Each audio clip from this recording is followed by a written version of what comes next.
Perhaps you're a housewife, or a successful businessman, or an up-and-coming star in your chosen career.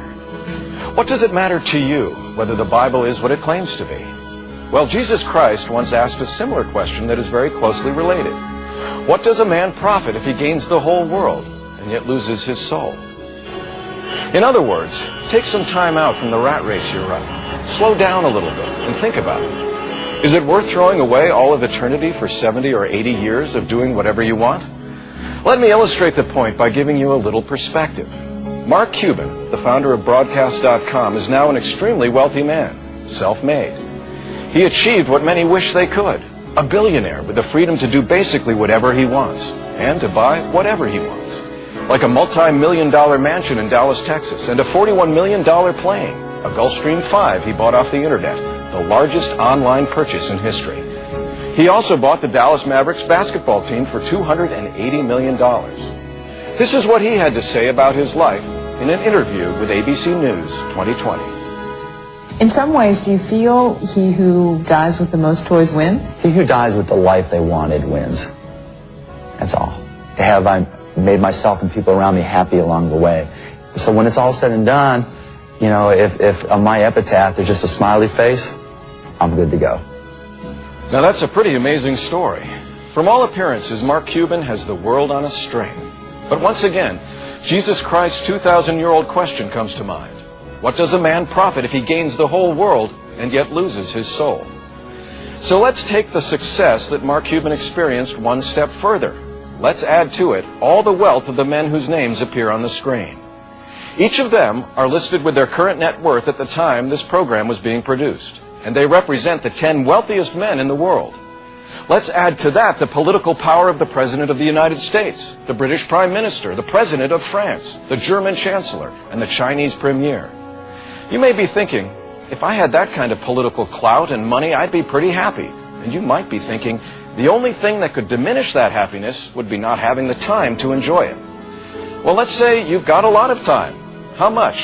Well, let's say each grain of sand in this hourglass represents 1,000 years, and you could live in utter happiness for that entire time. Which would be better? To have the collective wealth and power of all of those people combined, along with every other happiness life could offer, during the entire time that each grain of 1,000 years passed away, and yet miserable forever after? Or to be miserable while each grain of 1,000 years passed away and happy 1,000,000-fold beyond what this life could offer forever after?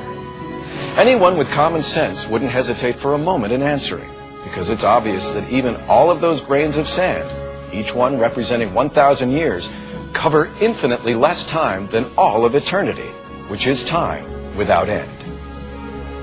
So even if you could argue that a life of living whatever way you wanted is the most enjoyable way of life, and even if you could enjoy those pleasures for 1,000,000 years, only a fool would choose the 1,000,000 years over eternal happiness. Because wealth and pleasure don't bring happiness. And if you ask most of the wealthy people in the world, you might find they aren't happy. They may tell you their money and pleasures bring them happiness, but deep down inside, when they're alone, they may find that they're miserable and searching for the real meaning to life.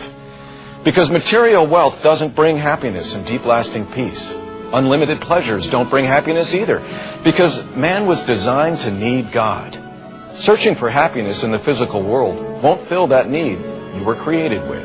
Only God can fill that need.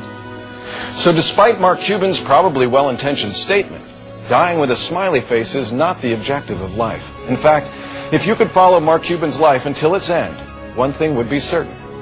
If he lives it apart from a biblical, God-centered life, it will be void of any real substantive joy, peace, love, and satisfaction. Because the reality is, a life that is lived according to what is written in the Bible actually brings the greatest possible happiness. And a life that consists of following your own desires and ideas, ultimately, without exception, breeds misery. Added to that, no one is guaranteed even one day, much less 1,000,000 years. So who would cast away his eternal soul for this short and uncertain life, even if he could gain the whole world, which no one ever has? Does it matter what the Bible is and what the Bible says? I think even that brief illustration proves the point. If eternity is at stake, and it is, then the answer is an unqualified, infinite yes. Yes, it does matter. In fact, it more than matters. It's everything. If the Bible is what it claims to be, a book that God Himself has authored to reveal Himself to the people He has created, then the quality of our life now and for all eternity depends on what is written in that book. What's more, heaven and hell weigh in the balance. Life eternal, either unlimited paradise or unlimited pain.